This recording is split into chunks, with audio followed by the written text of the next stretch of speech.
Some places hold more than memories.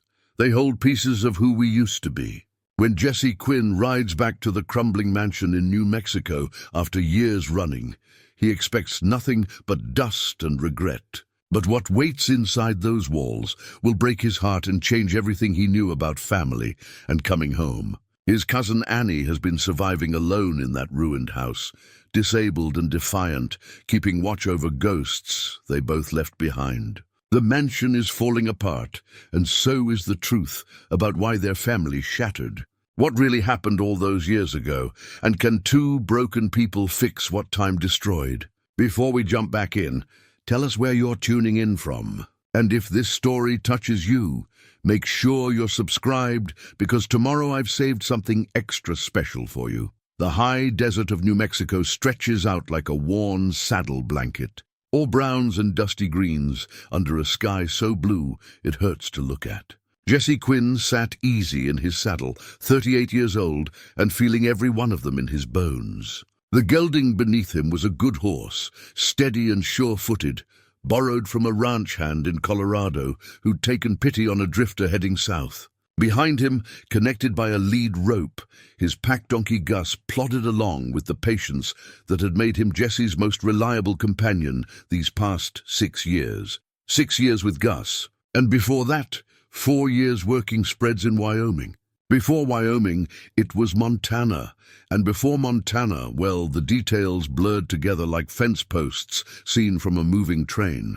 Jesse had been a lot of places, worked for a lot of outfits, and stayed nowhere long enough for roots to take hold. That was how he liked it, or so he'd told himself every time he rolled his bedroll and pointed his horse toward a new horizon. The truth was something different, and the truth was what had finally brought him back here. He touched the rusted gate latch as he opened it, feeling the rough iron flake against his calloused palm. This gate had been strong once, painted black, the pride of his grandfather, who'd installed it 40 years back when the Quinn spread was the envy of the territory.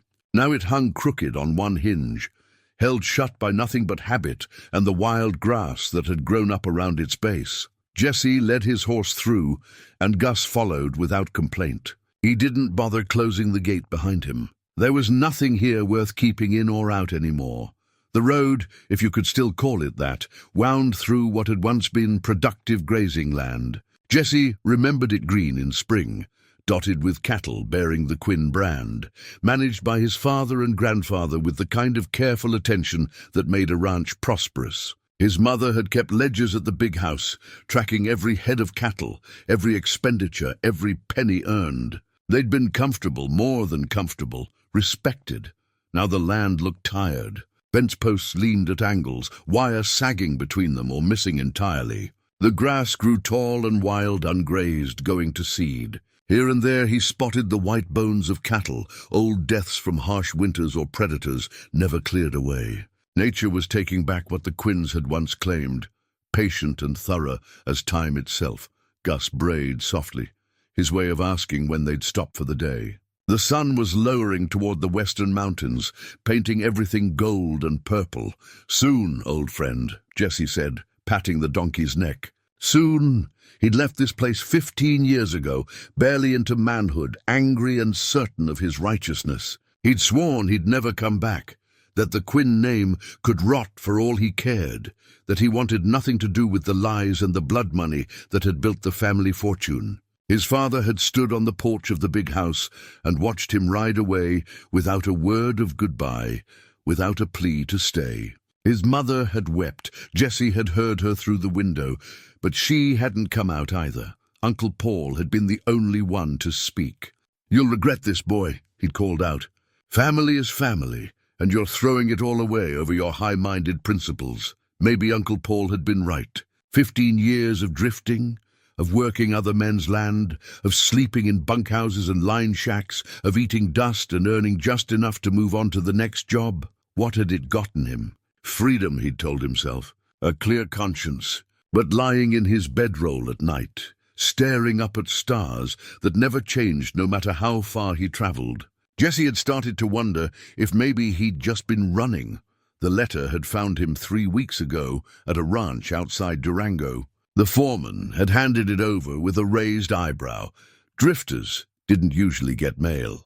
It was from a lawyer in Alamogordo, brief and formal. The Quinn estate required his attention. Legal matters necessitated his presence. Uncle Paul had passed away 6 months prior, and there were affairs to settle. 6 months, and he was only hearing about it now. That told Jesse how far he'd drifted from anything resembling family. He'd almost thrown the letter away, almost saddled up and headed north instead of south, toward Montana or Canada or anywhere that wasn't here. But something in the careful legal language had nagged at him. The estate required his attention. Uncle Paul was gone, and there'd been no mention of Annie, his cousin 3 years younger, his playmate and co-conspirator through a childhood that had seemed endless and golden in memory. They'd run wild through these hills, climbed every tree, explored every gulch and dry wash. She'd been fearless, tough as any boy, unwilling to be left behind just because she wore skirts. She'd roped her first calf at 8, broken her first horse at 12, outrode half the ranch hands by 15. The letter hadn't mentioned her at all, so Jesse had collected his wages, said his goodbyes, and pointed his horse south. He told himself it was just to sign whatever papers needed signing, to settle whatever legal matters required settling. He'd be gone again in a week, 2 at most, back to the life he'd built, such as it was. But as the mansion came into view, 3 stories of Victorian ambition, built by his grandfather in a fit of optimism about the territory's future, Jesse felt something crack open in his chest that he'd kept carefully sealed for 15 years. The house was dying. Paint peeled from the wood siding in long strips, exposing grey weathered boards beneath. The wraparound porch sagged in the middle, boards rotted through in places. Windows were broken on the upper floors, probably from storms or the rock-throwing of bored ranch kids from neighboring spreads. The gingerbread trim that had made the house look like something out of a picture book was mostly gone, torn away by wind or fallen from dry rot. One of the porch columns had given way entirely, leaving the roof above it dipping at a dangerous angle. The outbuildings weren't much better. The barn's roof had partially collapsed. The bunkhouse where ranch hands had once lived looked empty and hollow, door hanging open. The equipment shed was just a skeleton of timbers, everything of value long since stripped away or stolen. Jesse reined in about 50 yards from the house, unable to make himself go closer. His borrowed horse shifted nervously beneath him, sensing his tension. Gus, practical as always, started cropping grass.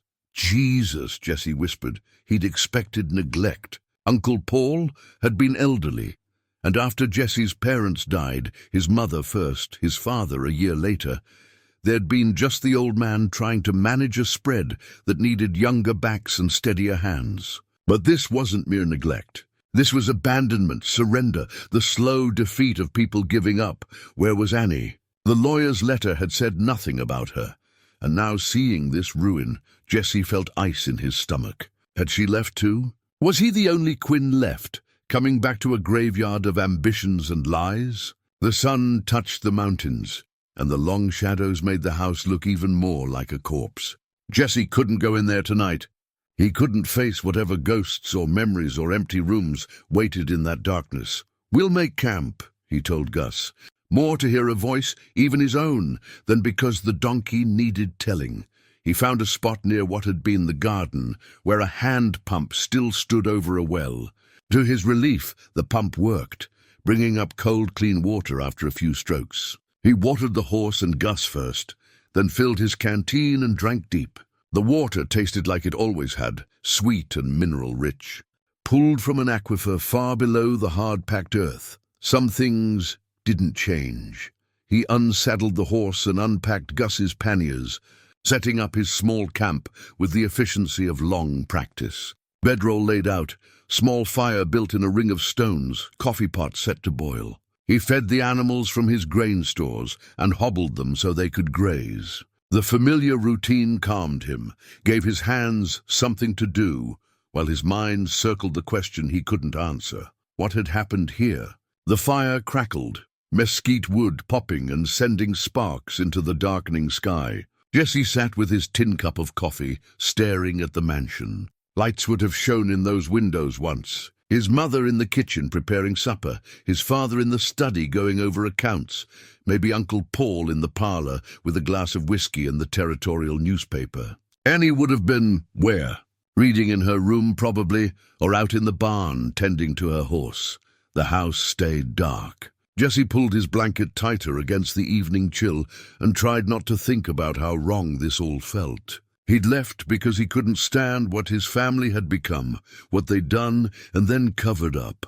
He'd left because staying would have made him complicit in their sins. He'd thought distance would heal him, that absence would equal forgiveness. That time would dull the sharp edges of his anger. Instead, he'd just grown older and more tired, and the anger had settled into a kind of permanent ache in his chest, familiar as an old injury, in his saddlebag. Beneath his spare shirt and box of cartridges for his rifle was the silver compass that had belonged to his father.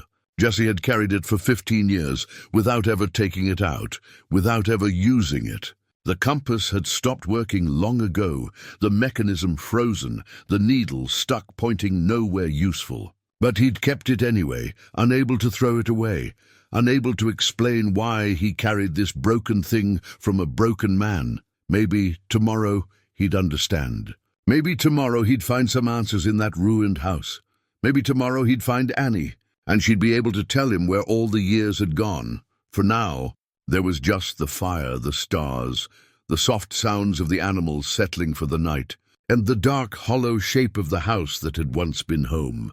Jesse finished his coffee, banked the fire, and lay down in his bedroll with his rifle beside him. Old habits died hard, and he'd learned early that a man camping alone needed to sleep light and keep his weapons close. But sleep came easier than he'd expected, pulled down by exhaustion and the strange comfort of familiar ground beneath him. Even if everything above that ground had changed, morning light came cold and clear, the kind of crystalline dawn that made the desert look clean and new. Jesse woke to Gus's braying, the donkey's way of announcing sunrise and demanding breakfast. He tended the animals first, made fresh coffee, ate jerky and hardtack while watching the house emerge from shadow.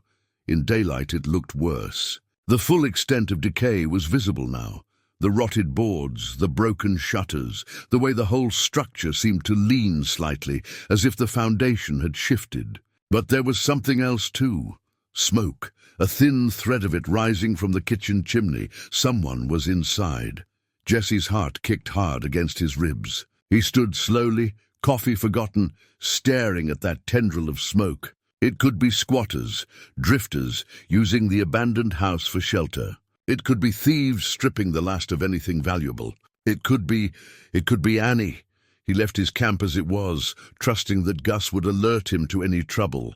He checked his revolver out of habit, made sure it sat easy in its holster, and started toward the house. The porch steps groaned under his weight, wood soft with rot. He stepped carefully, testing each board before trusting it. The front door hung crooked on its hinges, swollen with moisture and time. It wasn't locked. Jesse pushed it open, the hinges shrieking in protest, announcing his arrival to anyone inside. "Hello?" His voice echoed in the entry hall. "Anyone here?" The interior was a portrait of decline. Dust coated everything thick as felt. Cobwebs hung in the corners and draped across the light fixtures. Sheets covered the furniture like shrouds. The wallpaper his mother had been so proud of, imported from St. Louis with patterns of roses and vines, peeled away in long strips, exposing the plaster beneath, but there were also signs of recent habitation. A path through the dust on the floor, as if someone had passed this way regularly. The sheet pulled back from the chair nearest the cold fireplace, and from somewhere deeper in the house, sounds. The clink of metal on metal. Movement. Jesse followed the sounds toward the kitchen, his boots loud on the wooden floor. The hallway seemed narrower than he remembered, pressing in on him with shadows and old air. Pictures still hung on the walls, family portraits, landscapes of the territory. But the glass was thick with grime, the images behind it obscured. The kitchen door stood open. Jesse stopped in the doorway, his breath catching, A woman sat in a contraption that took him a moment to recognize as a wheelchair, though unlike any he'd seen before. It was built from pieces of furniture, chair legs, wheels that might have come from a cart, braces fashioned from what looked like old harness leather. She was working at the stove, stirring something in a pot, her back to him. She wore a simple cotton dress, faded from washing, and her dark hair was pulled back in a braid that hung to her shoulders. Even from behind, even after 15 years, Jesse knew her. Annie, she didn't startle, didn't even pause in her stirring, just kept working, as if she'd been expecting him, as if his appearance in her kitchen was the most natural thing in the world. "Took you long enough," she said. Her voice was older, rougher than he remembered, but unmistakably hers. "Coffee's on if you want some." Jesse stood frozen, 100 questions fighting for space in his throat. She turned then, maneuvering her wheelchair with practiced movements, and faced him. 15 years had changed her. The girl he remembered had been all energy and motion, never still, always ready for the next adventure.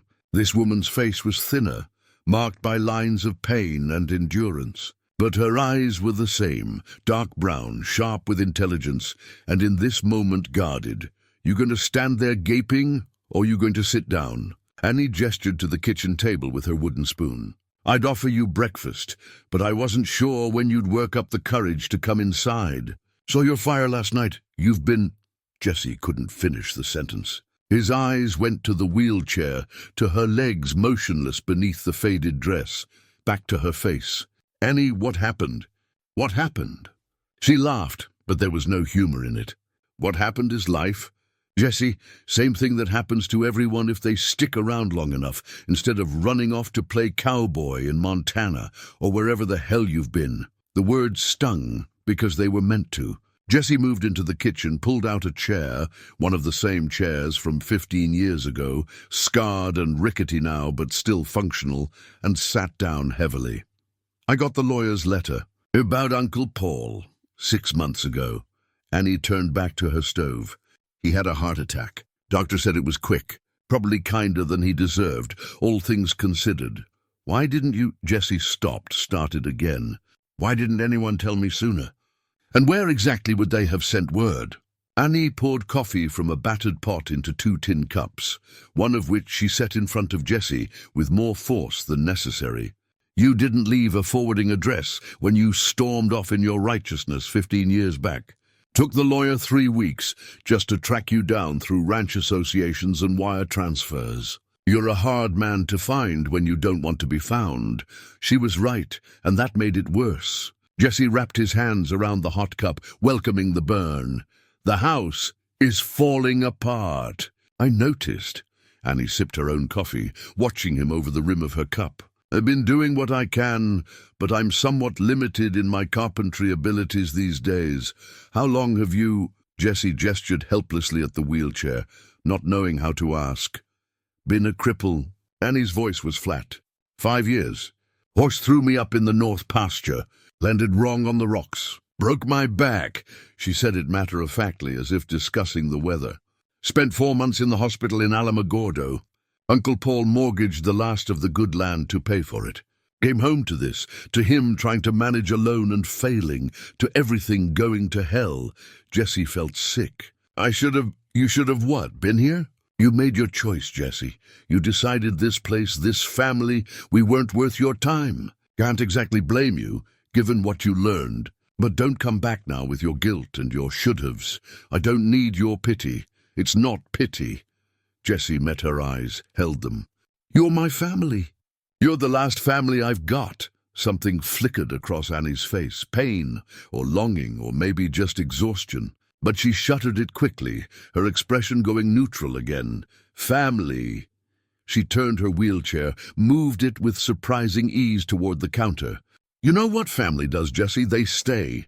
They stick it out even when things get hard. They don't run off and leave a girl alone with a dying old man and a house that's literally falling down around their ears." "You could have left," Jesse said quietly.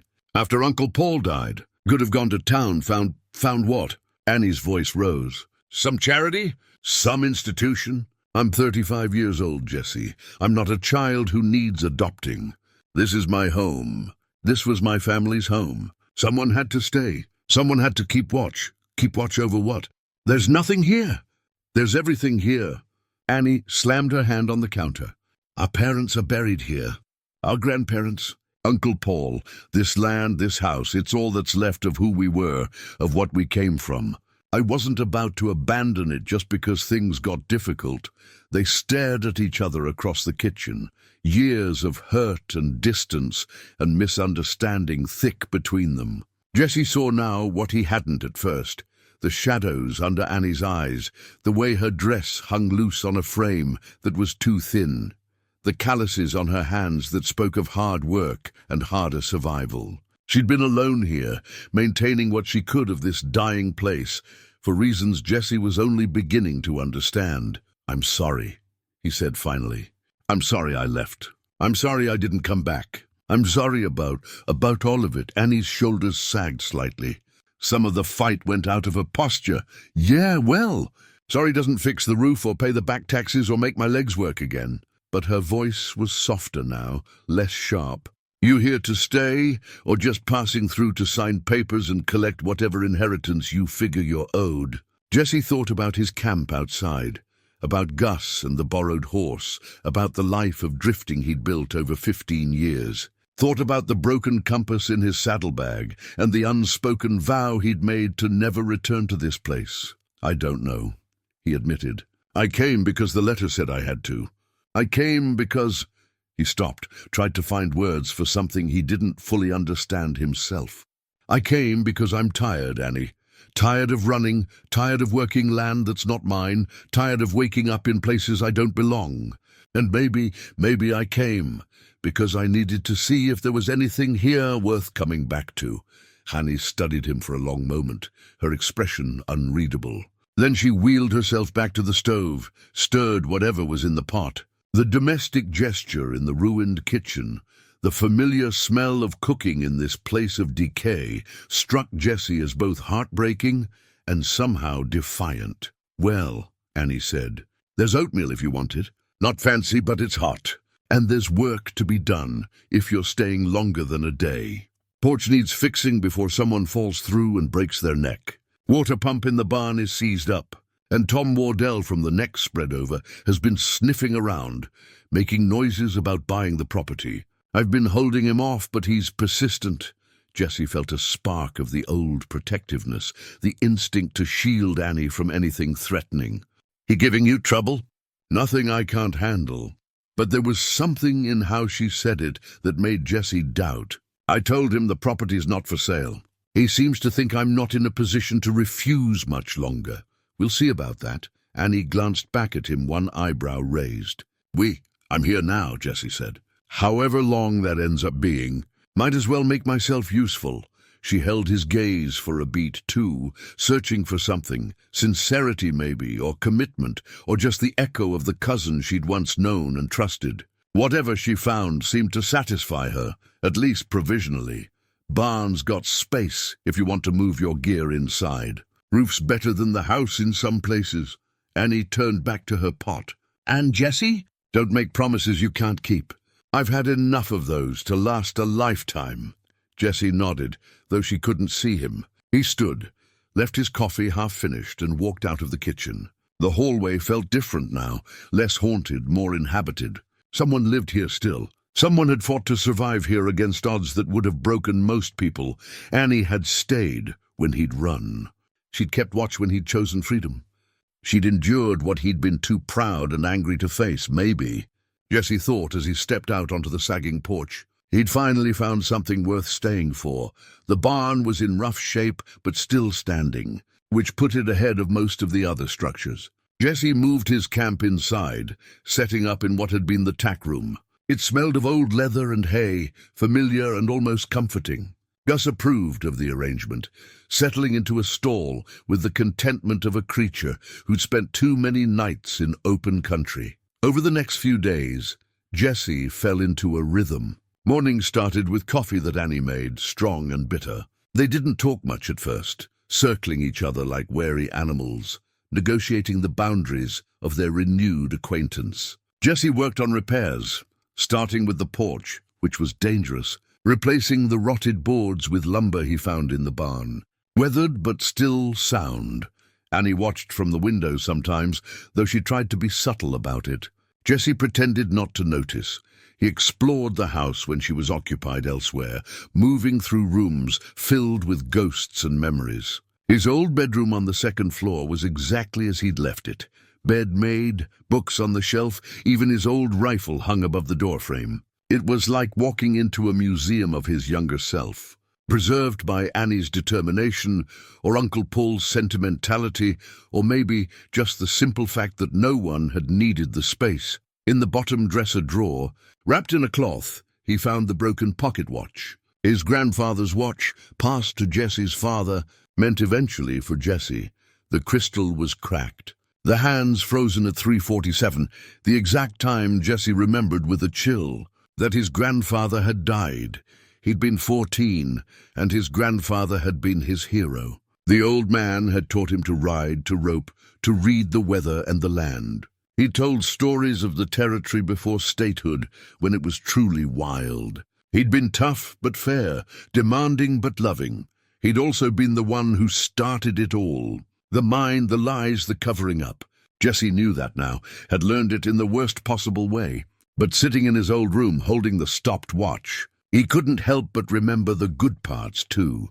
The man who'd lifted him onto his first horse, who'd shown him how to find water in dry country, who told him that a Quinn's word was his bond. The contradiction of it hurt worse than pure hate ever could. Jesse put the watch in his pocket, not sure why, and went back to work. That evening, he and Annie ate together at the kitchen table. Beans and cornbread. Simple food stretched to feed two, where one had been barely getting by. Annie's pantry was alarmingly bare, and Jesse made a mental note to go to town for supplies. "Find anything interesting?" Annie asked, her tone casual. "Found my old room." "You kept it the same. Uncle Paul's doing." He thought. She paused, considered her words. "He hoped you'd come back. Kept it ready for you." Guilt twisted in Jesse's chest. "I never meant to hurt him, didn't you?" Annie set down her fork. "You told him to his face that he was a liar and a murderer, that everything we built here was blood money, that you wanted no part of it or us. You think that didn't hurt?" "I was 17. I was angry. You were righteous." Annie's eyes were hard. "And maybe you were right to be. I'm not saying what they did wasn't wrong, but you didn't just walk away from the sins, Jesse. You walked away from everything. From all of us. Would you have had me stay?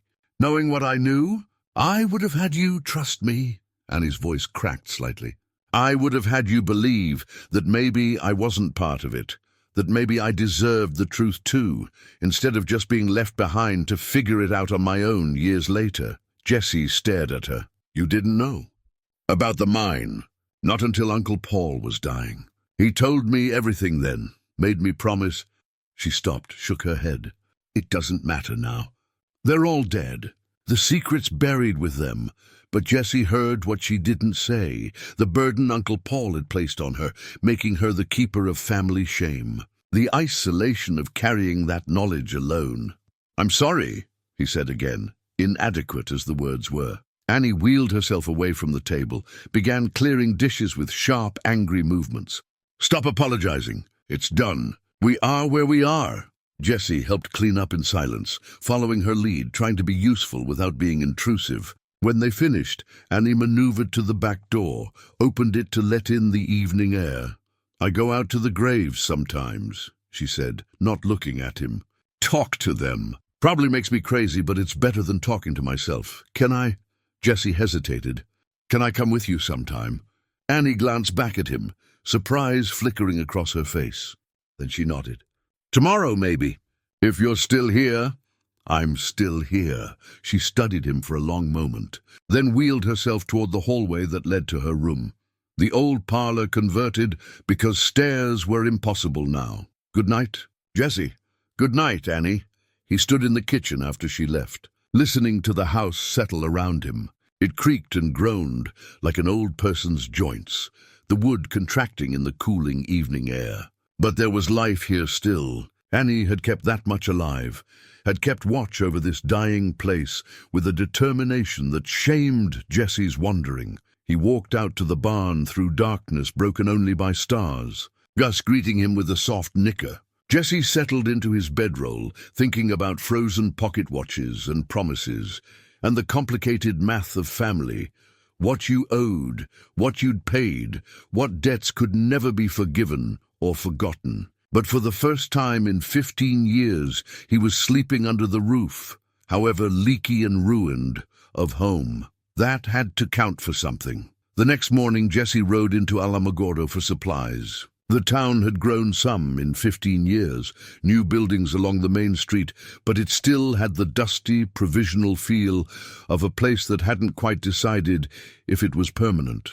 He tied his horse outside the general store, nodding to a few people who looked at him with vague recognition and considerable curiosity.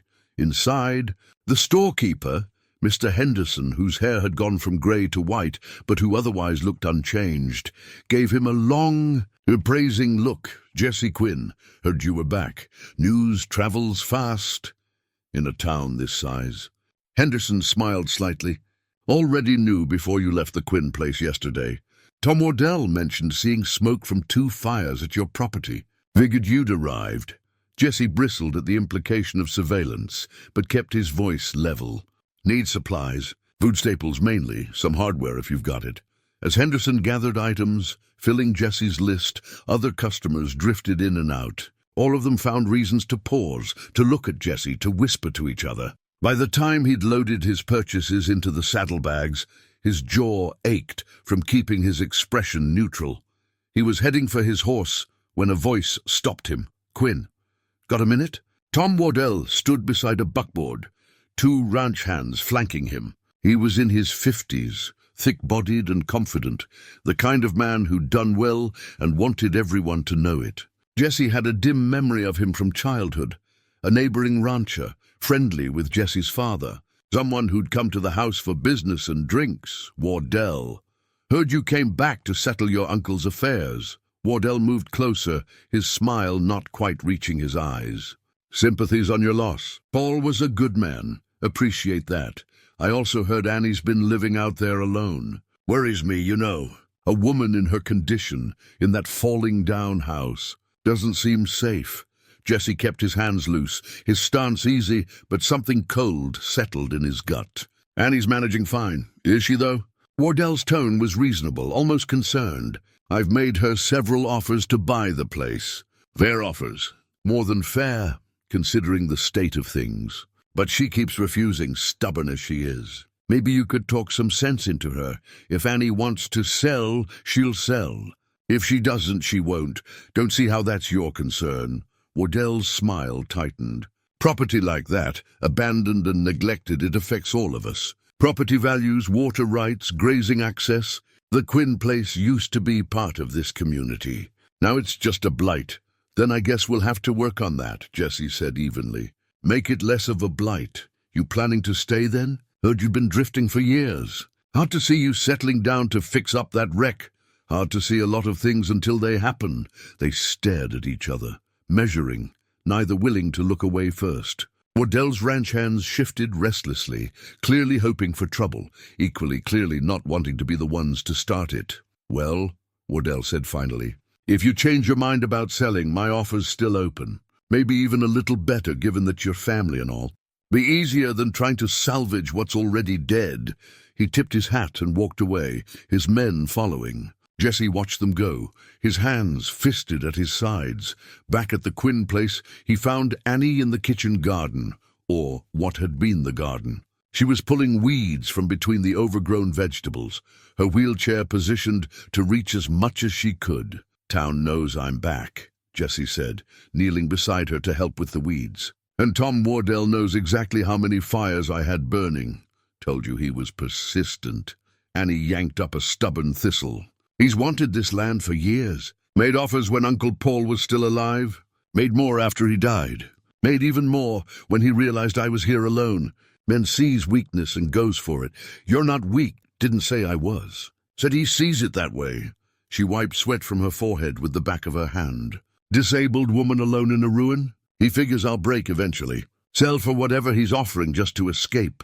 What does he want it for? Annie was quiet for a moment, her hands still in the dirt. Water rights mostly. We've got good wells, access to the aquifer.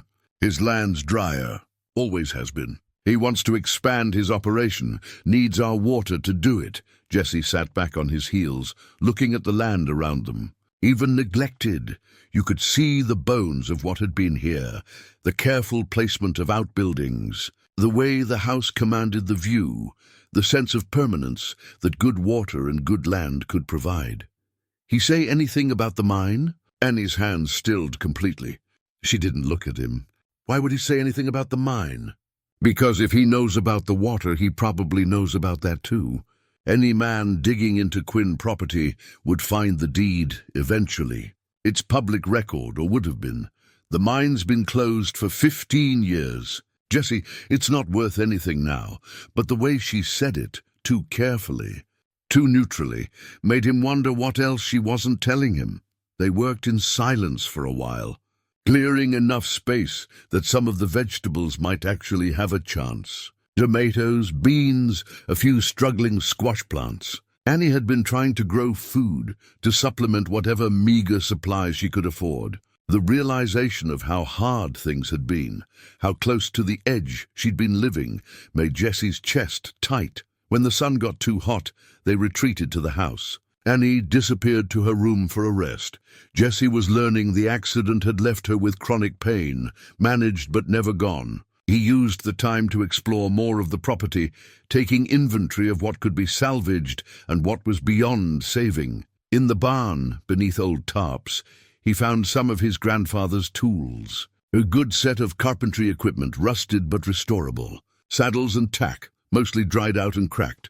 And in the corner, covered in dust, the brand iron that had marked Quinn cattle for 3 generations. He picked it up, felt the weight of it. The design was simple, a Q with a line through it, distinctive enough to recognize, simple enough to be read even on a moving animal. His grandfather had been proud of that brand, had talked about it like it meant something beyond just identification. It was a mark of quality, of integrity, of a Quinn's promise that any animal bearing it had been raised right and treated fair. Funny how easily promises could be broken. Brands tarnished. Jesse set the iron aside and kept searching. He needed to understand what they had left, what resources existed to work with. The more he looked, the clearer it became that Annie had been barely surviving, making do with almost nothing, holding on through sheer stubbornness. He found evidence of other things too. Boot prints in the dust that weren't his, weren't Annie's. Fresh horse droppings near the north fence. Places where the fence wire had been cut recently, then clumsily reattached. Someone had been coming onto the property, doing things Annie either didn't know about or couldn't stop. As the sun lowered, Jesse walked the perimeter, rifle in hand, Gus following at a distance. He found more signs, a cold campfire just over the property line, trash from store-bought food, even a whiskey bottle. Someone was watching the place, spending time here, getting comfortable. He was checking the eastern fence when he spotted movement. A rider, just visible in the gathering dusk, sitting his horse on the next ridge over. Too far to make out features, but close enough to be clearly watching the Quinn property. Jesse raised a hand in greeting, or warning. The rider sat still for a moment, then turned and rode off into the darkening hills. When Jesse got back to the house, Annie was in the kitchen starting dinner. He told her what he'd found, watching her face carefully. "I know about the Watchers," she admitted. "They've been around for months. Never actually threatened me, never tried to get in the house. But they're there. Wardell's men, most likely, trying to pressure you into selling, or waiting for me to give up and leave. Or—" She stopped, shook her head. "I don't know what they want exactly. But it feels like I'm being circled by wolves, you know? Just waiting for me to show real weakness. We'll put a stop to it. We." Annie looked at him, something unreadable in her expression. "You keep saying we like you're planning to stick around. Maybe I am. For how long, Jesse? A week? A month? Until you get bored or uncomfortable or remember why you left in the first place?" He didn't have an answer that would satisfy either of them, so he didn't try. just helped her with dinner, carried it to the table, sat across from her while they ate, in a silence that wasn't quite companionable, but wasn't quite hostile either. After dark, Jesse made a circuit of the property with the rifle and a lantern. He found no one, but the sense of being watched persisted. He doubled back, approached the house from different angles, checking for signs of intrusion. Near the old well, he found something that stopped him cold. A pile of papers, weighted down with a rock, clearly left for Annie to find. He carried them back to the house. Annie was in the parlor, reading by lamplight. She looked up when he entered, saw what he held, and her face went carefully blank. When did these start coming? Few weeks after Uncle Paul died. Jesse spread them on the table. They were papers, legal documents, notices of tax delinquency, warnings about foreclosure. Mixed in were handwritten notes, offers to buy, increasingly insistent. The last one was dated 3 days ago before Jesse arrived. Miss Quinn, it read in a neat script. This is your final courtesy notice. The property taxes are 6 months overdue. The county will begin foreclosure proceedings within 30 days unless payment is made in full. My offer to purchase stands and would resolve this matter cleanly. I urge you to reconsider your refusal. Your situation is untenable. Sincerely, Thomas Wardell. Jesse looked at Annie. How much do we owe? More than I have. How much, Annie? She met his eyes and he saw fear there, carefully controlled but real. $800. Plus interest and penalties, probably another $200. $1,000. Not a fortune, but far more than a woman alone with no income could raise.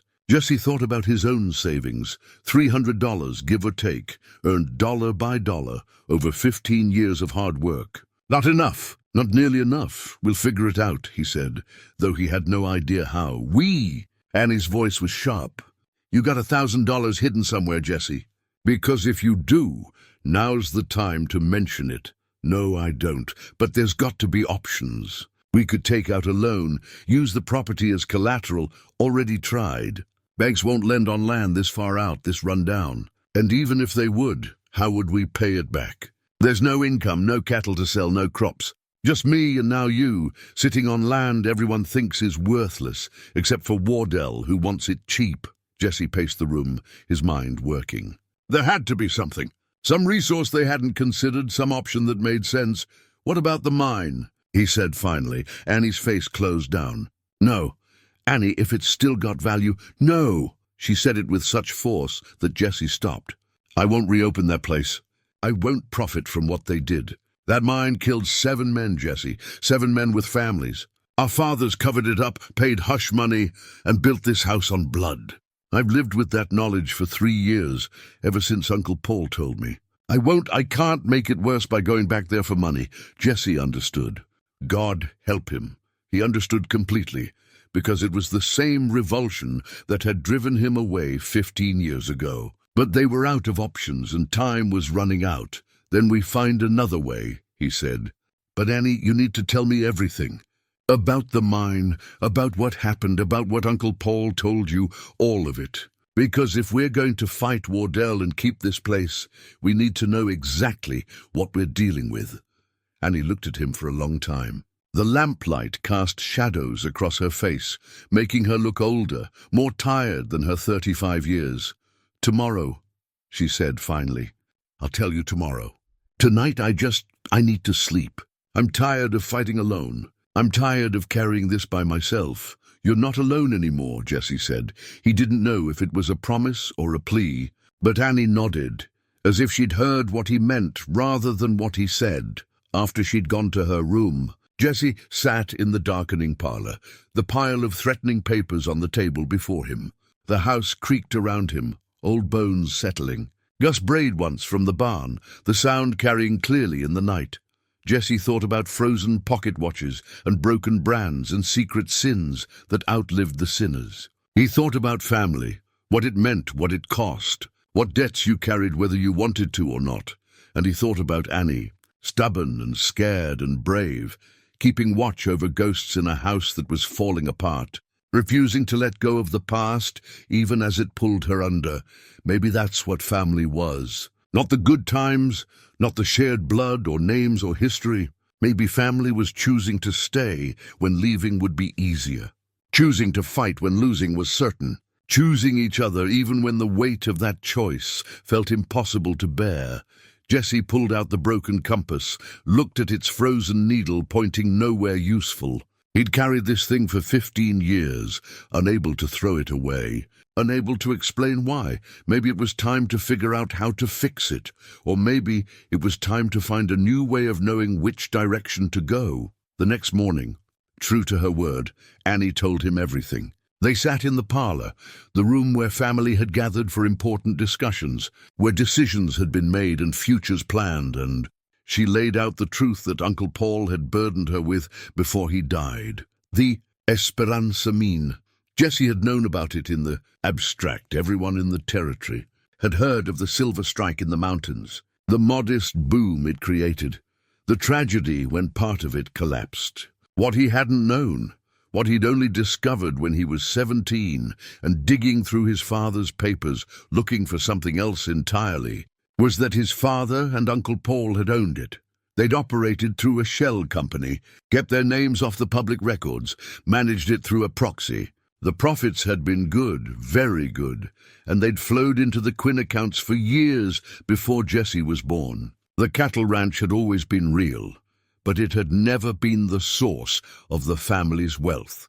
That was the mine, pulling silver from the mountain and turning it into comfort and security for the Quinns until the collapse. Annie's voice was steady as she told it, but Jesse could hear the cost of the telling. Uncle Paul had been detailed in his confession, sparing neither himself nor Jesse's father. They'd known about the safety issues. They'd received reports from the foreman about unstable shafts, inadequate shoring, the need for improvements, and they'd delayed, wanting to extract as much as possible before spending money on fixes. 7 men died when the shaft collapsed. Trapped underground, they'd suffocated in the dark over the course of hours. By the time rescue teams could reach them, all were dead. The investigation that followed had been brief and carefully managed. Jesse's father and Uncle Paul had paid off the territorial inspector, bought silence from the foreman, and offered generous settlements to the grieving families. Generous enough to quiet most complaints, large enough to constitute hush money. The official report blamed an unforeseeable geological event. No charges were filed. The mine was closed. The Quinn family withdrew from mining and returned to focusing publicly on cattle. Uncle Paul said they were haunted by it. Annie said quietly, every one of those men. He knew their names, their families. He couldn't forget. Your father drank more, became harder. The guilt ate them both, but they never spoke of it, never admitted it publicly. Just carried it alone until it killed them.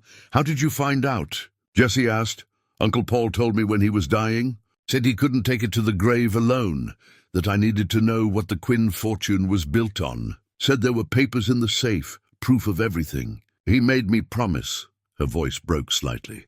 He made me promise to keep the secret. Said exposing it now wouldn't bring anyone back, would just destroy the family name for nothing. And you promised.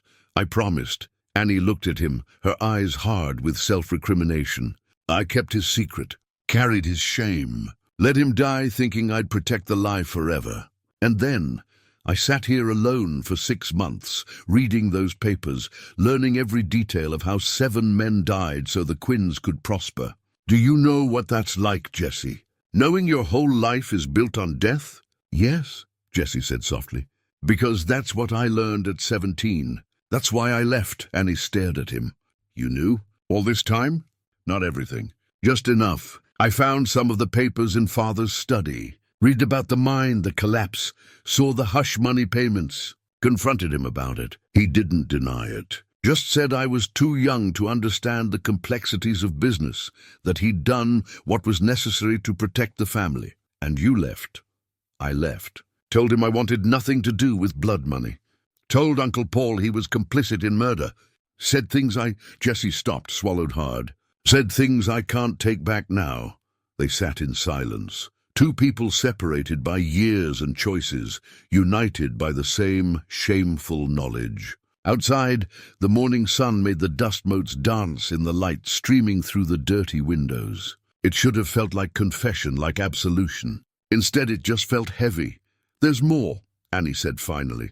She maneuvered her wheelchair to the old secretary desk in the corner, opened a drawer, pulled out a bundle of papers. "I found these 6 months ago going through Uncle Paul's things after he died." Jesse took the bundle. It was a deed to the mine, showing the Quinn family as owners of record. But there was more. Mineral rights documents, survey maps, assay reports from recent years. Someone had been monitoring the mine even after it closed. Uncle Paul never let it go, Annie said. Kept tabs on it, paid a surveyor to do periodic assessments. The silver vein that collapsed wasn't the only one. There's more there, deeper in the mountain. Potentially a lot more. He was planning to reopen it before he got sick. "Do it right this time," he said. "Use modern methods, proper safety protocols. Turn something shameful into something he could be proud of." Jesse looked up from the papers. And he died before he could do it. Left me with the knowledge and the deed, and no idea what to do with either. Wardell knows about the mine, Jesse. Has to. That's why he wants the land. The silver's still there, still valuable. Maybe more valuable now than when the Quinns first found it. Jesse's mind raced, fitting pieces together. So Wardell wants the property not just for water rights, but for mineral rights. He pushes you to sell, you refuse, so he tries to force you out by harassment and by letting the taxes pile up. When you can't pay, county forecloses. He buys at auction for pennies on the dollar, gets everything including mining rights. That's what I figure. Annie's voice was bitter. Smart, really. Patient. He's been circling for years, waiting for his chance. My accident made it easier. Uncle Paul's death made it certain. And now the foreclosure deadline makes it inevitable. Unless we stop it. How, Jesse? We don't have $1,000. We don't have any income. We can't borrow against property that's falling apart. And I will not reopen that mine. What if we could do it different? Jesse leaned forward. What if we reopened it but did it the way Uncle Paul wanted? Proper safety, modern equipment, transparent operations. Use the proceeds to pay the taxes, compensate the families properly. Turn something shameful into something honest. Annie shook her head. It would take money we don't have just to reopen it. Equipment, hiring workers, getting permits. And who would work for us? The families of dead miners? The community that knows or suspects what our fathers did. People work for money. And if we're honest about the past, if we make real restitution, it's blood money, Jesse. It doesn't matter how we dress it up. It's silver in a mountain. Jesse's voice was firm. The metal didn't kill anyone. Greed and negligence did. The mine itself isn't evil.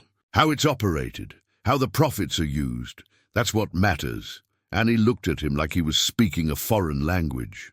You left because you couldn't stomach the money. Now you want to go back for more? I left because I was 17 and saw everything in black and white. Right and wrong, guilty and innocent, blood money and honest wages. But life's not that simple, Annie. We can run from what our fathers did, or we can try to fix it. Make it right in a way they never did. And if we fail, if something goes wrong, if people get hurt, then we'll face that together. But doing nothing, letting Wardell win, losing this place, that's a different kind of failure. That's giving up. Annie stared at the papers in Jesse's hands, her expression torn. I don't know if I can do this. Live with this choice. You're already living with it. We both are. Question is whether we let it keep defining us, or whether we try to transform it into something better.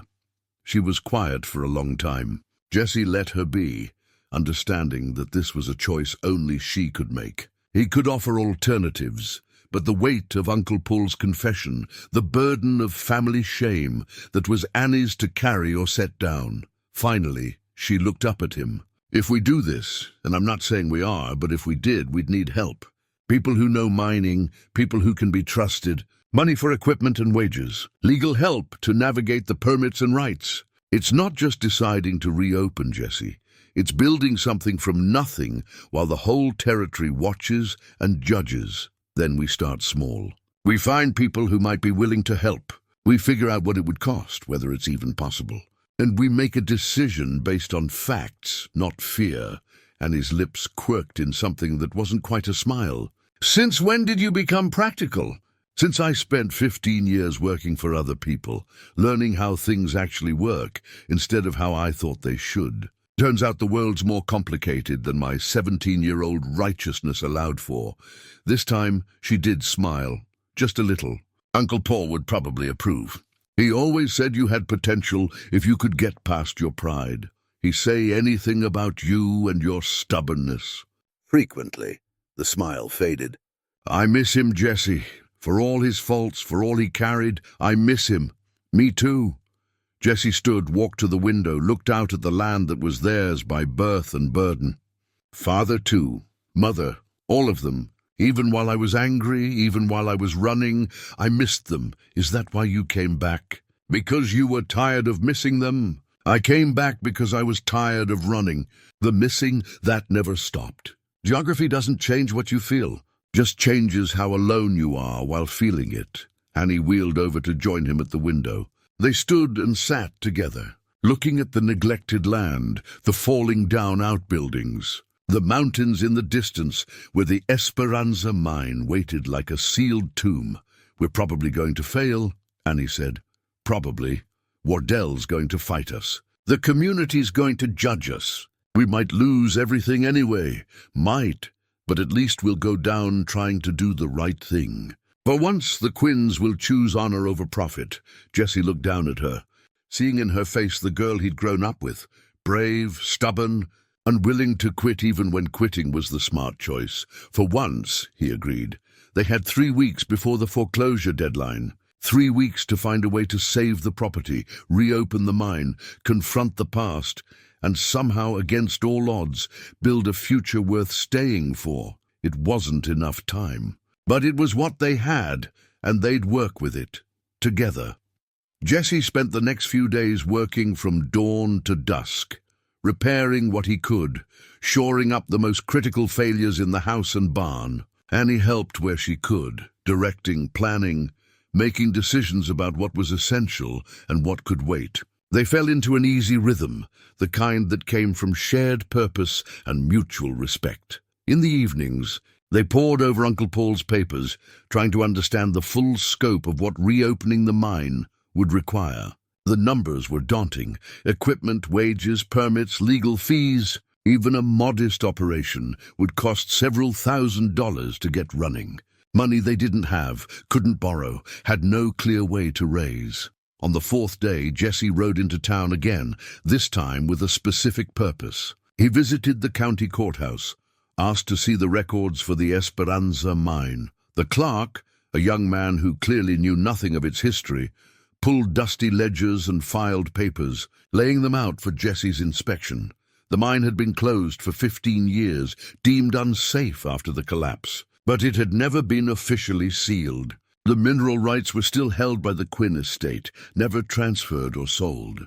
Survey reports from 5 years ago suggested significant remaining deposits of silver deeper in the mountain. Uncle Paul had been thorough in his research. You thinking of reopening it? The clerk asked, curious. Maybe. What would that take? The clerk outlined the process. Territory permits, safety inspections, bonding requirements to ensure proper closure if the operation failed.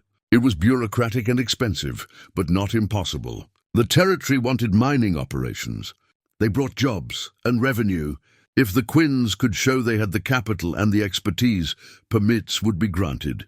Big ifs. Jesse thanked the clerk and walked out into the afternoon heat. He was heading for his horse when he nearly collided with an elderly man coming up the courthouse steps. Sorry, Jesse began, then stopped. Mr. Chavez. Roberto Chavez had been foreman at the Quinn Ranch 20 years ago, back when they still had cattle worth managing. He was old now, probably in his 70s, but his eyes were sharp as he studied Jesse. Jesse Quinn. Heard you were back? Yes, sir. It's good to see you, is it? Chavez's expression was unreadable. Heard you've been out at the house with Annie? Heard you're planning to stay? News traveled fast in small towns. Jesse nodded. Also heard Tom Wardell's been making trouble and pressuring Annie to sell. That's true. Chavez was quiet for a moment, his weathered face thoughtful. Your grandfather was a good man, fair, treated his workers right. Your father, he was different, harder after the mine. He stopped, shook his head. After the accident, something changed. The whole family changed. Jesse's throat was tight. You knew about the mine. Everyone knew. Or guessed. 7 men dead, Quinn money suddenly everywhere. Family acting guilty as sin. We weren't stupid, boy. Just poor. And when you're poor, sometimes you keep quiet about what you know. I'm sorry. Jesse didn't know what else to say. You were just a kid. Not your fault. Chavez studied him. But it's your legacy now. Yours and Annie's. Question is what you're going to do with it. Jesse told him about the foreclosure deadline, about the idea to reopen the mine properly, about trying to transform something shameful into something honest. Chavez listened without interrupting. When Jesse finished, the old foreman was quiet for a long time. I knew one of them, he said finally. The men who died. Manuel Torres. Good man, good worker. Left a wife and 3 kids. Family struggled after, even with the Quinn money. Blood money doesn't spend as clean as honest wages. I know. And we're trying to make it right. If we reopen the mine, we want to compensate the families properly. Create something that honors the men who died instead of just covering up their deaths. Big words. But Chavez's voice wasn't dismissive. What do you need? Honestly, everything. Money we don't have. Workers who'll trust us. Knowledge of how to do it right. In time that's running out, Chavez nodded slowly. I can't help with money. But I know people, good people who need work. And I remember who those 7 men were, where their families are now. If you're serious about restitution, real restitution, not just words, I can help you find them. Hope flared in Jesse's chest. You'd be willing to help? After what my family did? Your family made mistakes, bad ones. But Annie stayed when she could have left. You came back when you could have stayed gone. That counts for something. Not everything, but something. Chavez gripped Jesse's shoulder. Come by my house tomorrow. Bring Annie if she can. We'll talk details. Jesse thanked him, feeling lighter than he had in days. It wasn't a solution, not yet, but it was a start. An ally, unexpected and precious. He rode back to the Quinn place, found Annie in the parlor with more of Uncle Paul's papers spread before her. She looked up when he entered, saw his expression and raised an eyebrow. Good news. Maybe. Jesse told her about Chavez, about the offer to help. Annie listened, her face carefully neutral. Roberto Chavez. He was always kind to me when I was a girl. Taught me to rope. Her voice was soft with memory. After the accident, my accident, he came to visit once in the hospital. Brought flowers from his wife. Said the Quinns had always been good to him, that he was praying for me. He's willing to help us now. Knows the families of the miners, can help us approach them properly. Annie nodded slowly. That's good. That's more than we had yesterday. They spent the evening planning, trying to figure out the next steps. It felt like building something from smoke and wishes, but at least they were building together. That night, unable to sleep, Jesse walked the property line. The moon was nearly full, painting everything silver and shadow. He was near the northern boundary when he heard voices, low, male, conspiratorial. Jesse froze, listening. 2 men, maybe 3, discussing something in tones too quiet to make out words. He moved closer, using the scrub brush for cover, until he could see them. 3 men on horseback just over the property line. One gestured toward the Quinn house, barely visible in the distance. Another laughed, the sound cruel. The third said something that included Wardell's name. Jesse's hand went to his revolver, but he didn't draw. 3 against 1 in darkness was bad odds, even if he was willing to start shooting. Better to gather information, understand what they were planning. Broken fence on the west side. Cattle already gone. Not much left to give it another week. She'll be desperate enough. They were actively sabotaging the property, had been for a while. Cutting fences, driving off what little livestock remained, creating problems that made Annie's situation worse. All under Wardell's orders, most likely. Though these men were careful not to say it directly, Jesse memorized their faces as best he could in the moonlight, noted their horses, the way they sat in their saddles. Then he backed away carefully, silently, the way his grandfather had taught him to move in the desert. When he was far enough away, he ran. Annie was asleep, but she woke when Jesse knocked on her door. He told her what he'd seen, what he'd heard, We need to confront Wardle, he said. Bring the sheriff in if necessary.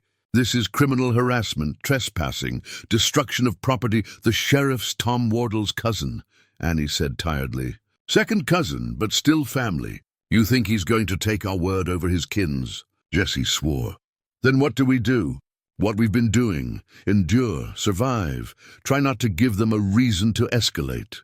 She looked at him, her face showing the strain of months of this. I know you want to fight, Jesse, but sometimes fighting just makes things worse. Sometimes you have to wait for the right moment, and if the right moment never comes, then we lose.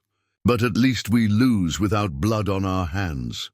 Jesse wanted to argue, but he saw the exhaustion in Annie's face, the weight she'd been carrying alone. He nodded and let her go back to sleep, though he doubted either of them would rest easy.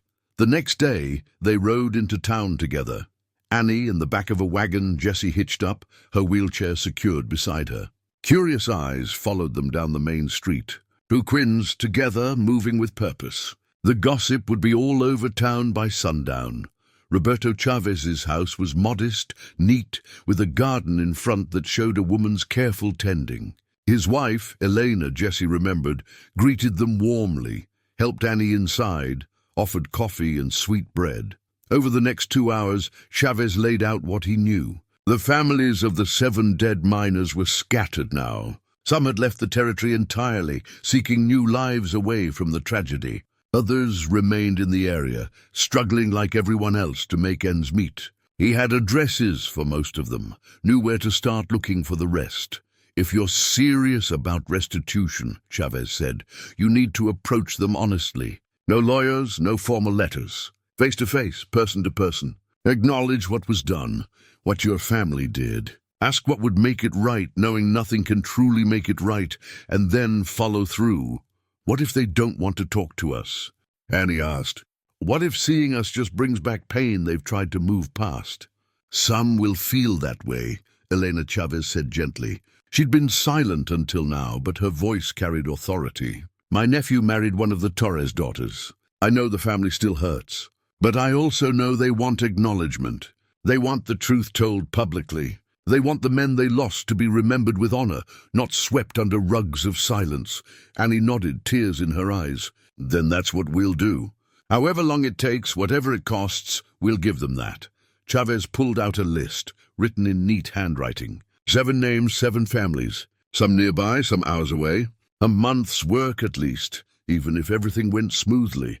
We've got 3 weeks until foreclosure, Jesse said. We need to move fast. Then we move fast. Chavez folded the list, handed it to Jesse. I'll come with you if you want. Vouch for your intentions. Might help, might not, but I'll do it. Jesse felt his eyes sting. This man owed them nothing, had every reason to stay clear of Quinn troubles. But he was offering help anyway, out of what? Goodness, memory of Jesse's grandfather. Belief that redemption was possible even for those who didn't deserve it. Thank you, Jesse managed. For everything! Don't thank me yet. Wait until you see if this mad plan of yours actually works. They left with the list, with a plan, with something that felt dangerously like hope. On the ride back, Annie was quiet, staring at the mountains where the Esperanza mine waited like a promise or a threat. We're really doing this, she said finally. We're really doing this. I'm scared.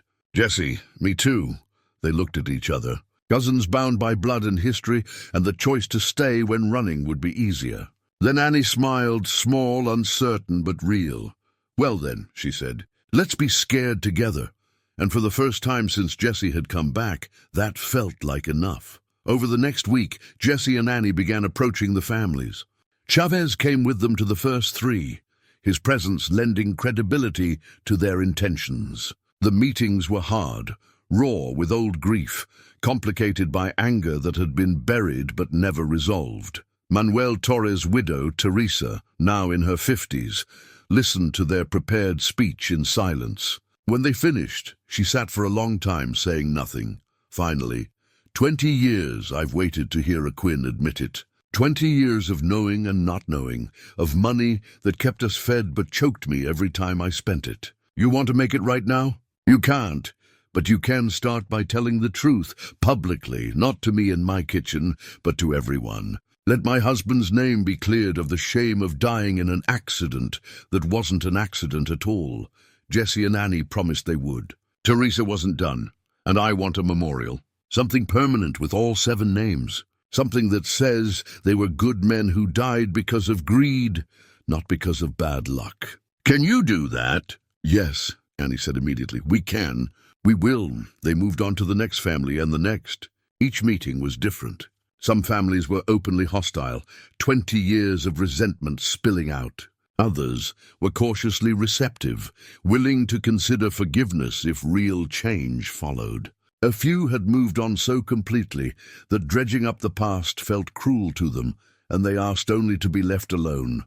Jesse and Annie took notes, made promises, committed to actions. A memorial, public acknowledgement, direct compensation beyond what had been paid before, if they could figure out how to afford it. And the chance, if the families were willing, to be involved in the reopened mine operation, to have a say in how it was run and how profits were distributed. It was exhausting, emotionally devastating work. Jesse found himself crying more than once, overwhelmed by the pain the Quinns had caused. Annie maintained a stoic exterior during the meetings, but fell apart afterward, grief and shame pouring out of her in the privacy of their wagon rides home. But they kept going, family by family, conversation by conversation, truth by painful truth.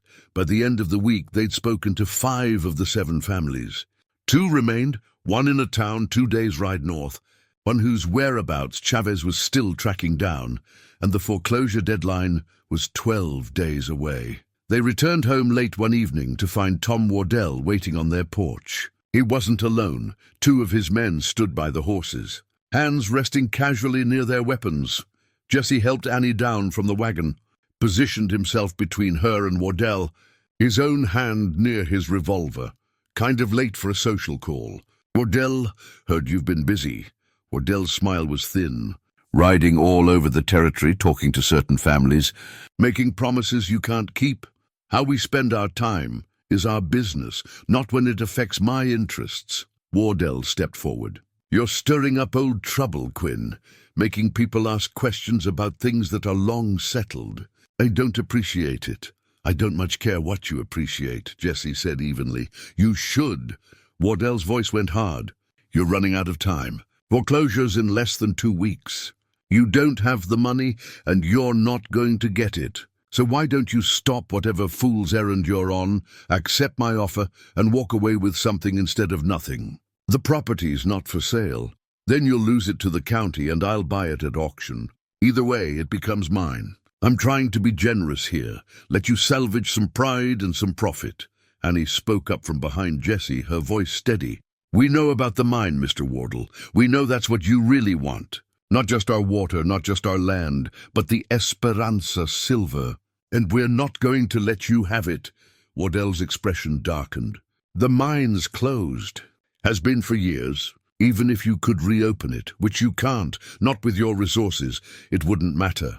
I've filed claims on the mineral rights based on boundary disputes and unclear territorial law. You're going to lose it all, Miss Quinn. House, land, mine, everything. And there's nothing 2 broken Quinns can do to stop me. We'll see about that, Jesse said. Wardell stared at them both for a long moment, then nodded to his men. They mounted up, Wardell's eyes never leaving Jesse's face. You're making this harder than it needs to be. Don't say I didn't try to be reasonable. They rode off into the darkness, leaving Jesse and Annie alone on the sagging porch. Jesse's hands were shaking with suppressed anger and adrenaline. He's not going to back off, Annie said quietly. No, he's not. And he's right about the time. We're running out of it.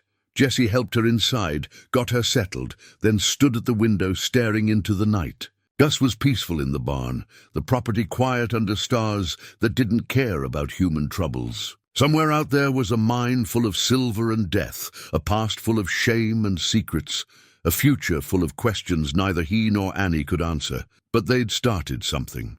They'd begun telling the truth, making amends, choosing honor over expedience. It would have to be enough. Even if it wasn't, it would have to be enough. The next day, Jesse was alone in his father's old study, now cleared of dust and inhabited again, when he found the hidden safe. He'd been looking for property deeds, trying to understand the full extent of what they owned, when he noticed the wall panel sat slightly wrong. It took him an hour to find the mechanism, another 15 minutes to crack the combination. His mother's birthday, like so many of his father's passwords, had been. Inside was a collection of documents that changed everything, the deed to the Esperanza mine that he'd expected. But also journals, his father's handwriting, detailing the mine's operation, the corners cut, the warning signs ignored. Letters between his father and Uncle Paul, discussing the growing safety concerns, debating whether to invest in improvements or push for one more big extraction before closing. Newspaper clippings about the collapse, heavily marked up with notes in the margins, and at the bottom a letter. It was addressed to no one, dated 3 days before his father died. Jesse recognized the handwriting, shaky with age or illness, but unmistakably his father's. "To whoever finds this," it began. Jesse read it standing, unable to move, barely breathing. His father confessed everything: the negligence, the cover-up, the hush money, the guilt that had poisoned his last years. He detailed the safety violations, named the inspector they'd bribed, listed exactly how much each family had been paid. He documented the silver that remained in the mine, the potential for safe extraction with modern methods. And he expressed, haltingly, inadequately, his remorse. "I thought I was protecting my family," the letter read. "I thought providing for them justified the means. I was wrong. 7 good men died because I valued profit over their lives. No amount of success, no degree of comfort for my children can balance that moral debt. I leave this confession hoping that someday someone will have the courage I lacked to admit the truth and make what restitution is possible. May God forgive me, though I don't deserve it. May my son be wiser than I was." Jesse's hands were shaking when he finished. This letter, this confession, it was everything they needed. Proof of what happened, a testament from one of the guilty parties, the kind of documentation that made their claims credible. His father had left him a path to redemption. Jesse found Annie in the kitchen garden, working the soil that was finally starting to produce. He held out the letter without speaking. She read it there in the afternoon sun, tears streaming down her face. "He knew," she whispered. "At the end, he knew what he'd done and wanted it fixed. Uncle Paul did too. That's why he told you, why he left those papers. They couldn't do it themselves. So they left it for us." Jesse knelt beside her wheelchair. "We can use this. Take it to the families, to the territorial authorities, to anyone who needs to see it. It validates everything we've been saying. It also condemns our father publicly. Makes the shame permanent record." Annie looked at him. "Are you ready for that? I've been running from it for 15 years. "I think it's time to stand and face it," Annie nodded slowly. "Then we do it, all of it. The confession, the memorial, the mine, reopened honestly. We transform this legacy, or we die trying." "Probably die trying," Jesse said with a grim smile. "Probably."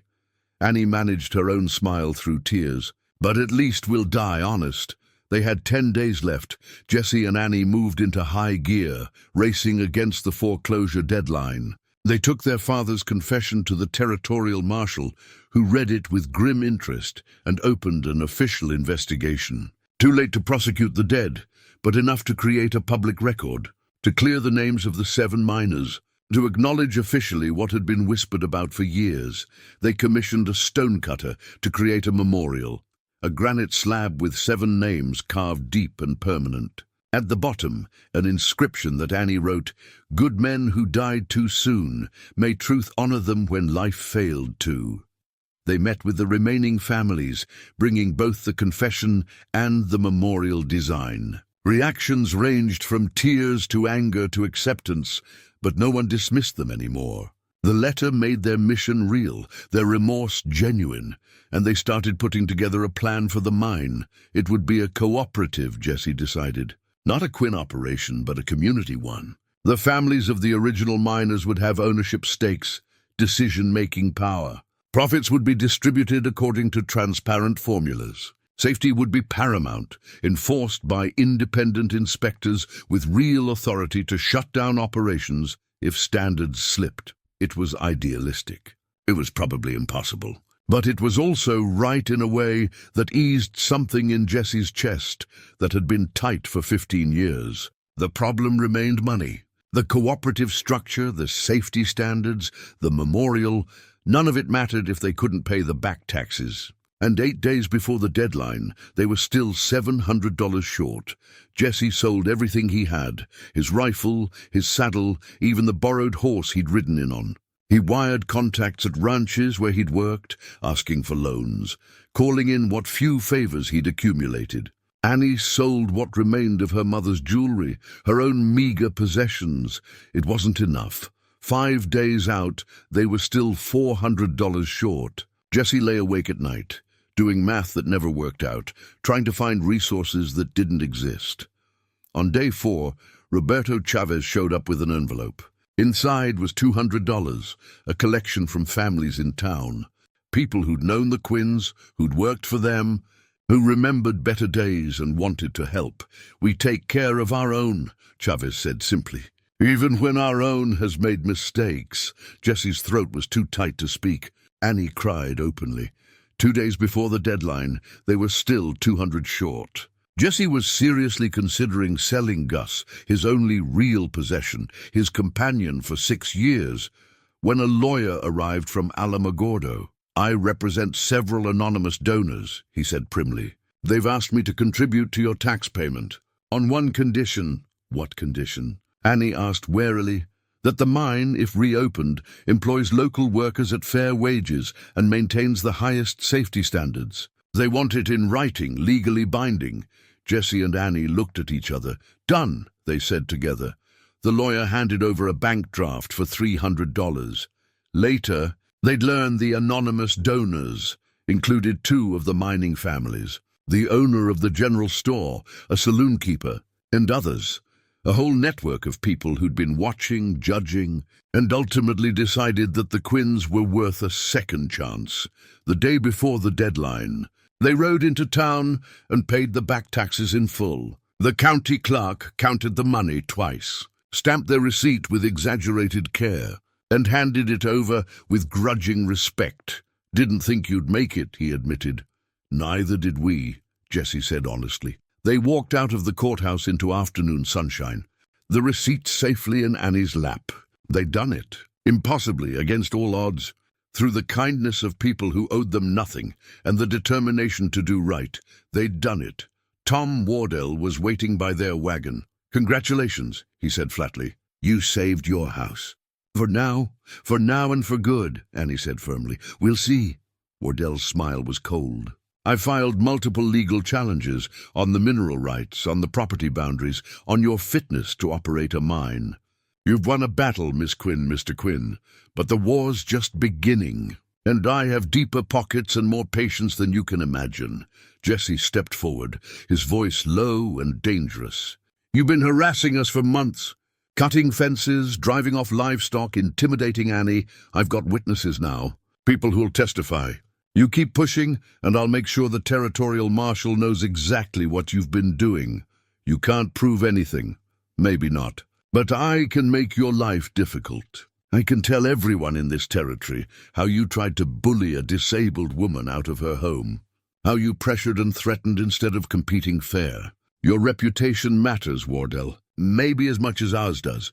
You willing to risk it?" They stared at each other, 2 men with too much pride and too much at stake. Finally, Wardell looked away. "This isn't over." "No," Jesse agreed. "It's not. But we're not backing down either." Wardell walked away, his shoulders tight with anger. Jesse watched him go, knowing this was a temporary victory at best. Wardell had resources, connections, determination. The fight was far from over, but for today they'd won. They'd saved the house, kept the land, preserved the chance to make things right. As they drove home, Annie reached over and squeezed Jesse's hand. "We did it," she said softly. "We did it. Think we can do the rest? Actually reopen the mine, make it work, become the people we're promising to be?"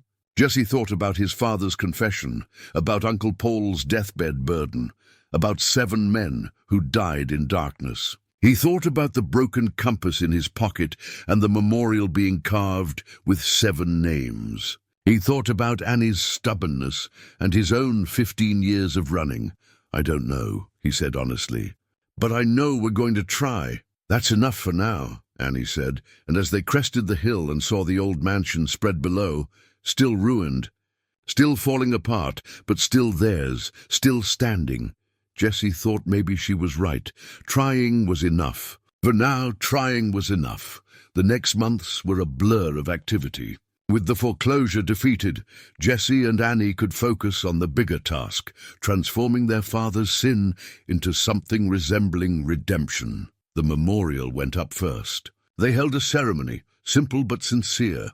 All 7 families came, some from hundreds of miles away. The territorial marshal attended, lending official weight. Even some of Wardell's men came, though Wardell himself stayed away. Jesse and Annie stood before the gathered crowd and read their father's confession aloud. Every word, every shameful detail. No hiding, no softening, no excuses. Annie's voice broke multiple times. Jesse had to stop twice to collect himself. When they finished, there was silence.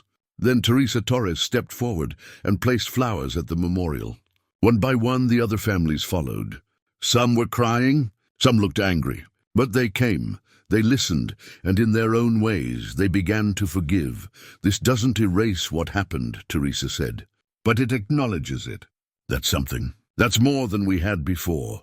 The mine reopening proved harder. Jesse and Annie formed their cooperative, drew up bylaws, filed the proper paperwork. They hired an experienced mining engineer, an older man, named Paulson, who'd worked sites across the territory and had a reputation for honesty and safety first operations. Paulson assessed the Esperanza and delivered a mixed report. The collapsed shaft was a write-off, too dangerous to attempt recovery. But there were 2 other veins, deeper and more difficult to access, that showed promising silver deposits. With proper modern equipment and cautious extraction, the mine could be profitable, but it would take money. More money than they'd raised for the taxes. This time, investors came to them. The families of the miners, despite everything, bought in. So did some of the townspeople who'd helped before. So did a mining concern from Denver that liked the cooperative model and wanted to see if it could work. It took 6 months to get the operation running. 6 months of negotiations, equipment purchases, hiring workers, building infrastructure. Jesse moved between the mine and the ranch, managing both, working 18-hour days. Annie handled the business side, contracts, accounts, correspondence, with the help of a clerk from town who came out 3 times a week. Slowly, impossibly, it came together. The first silver extracted under the new operation was modest, a few £100, enough to cover operational costs with a small profit left over.